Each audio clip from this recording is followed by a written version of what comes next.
नमस्ते guys, welcome to my channel. आज चाहिँ म अलिकति फरक विषयवस्तु लिएर हजुरहरू समक्ष आएको छु। मेरो विषयवस्तु चाहिँ इट्स अल अबाउट हाम्रो कमेडी रियालिटी सो, नेपालको एकदमै number 1 comedy reality so comedy दरबार रिलेटेड छ। सो कमेडी दरबार हेर्ने कति हुनुहुन्छ हजुरहरूले चाहिँ मलाई प्लिज यहाँ कमेन्टमा हाई लेखिदिनु होला।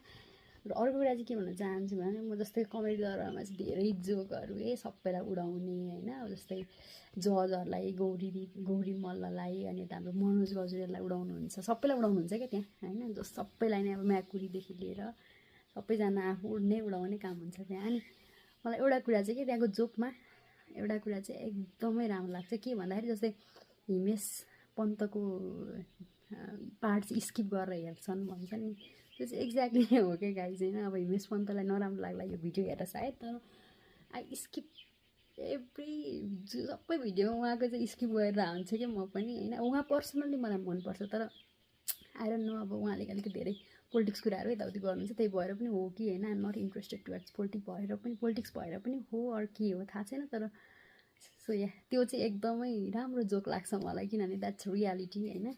म पनि स्किप गरेर हेर्छु, सो त्यही हो। अनि आई लभ कमेडी दरबार होइन, मलाई एकदमै मनपर्छ।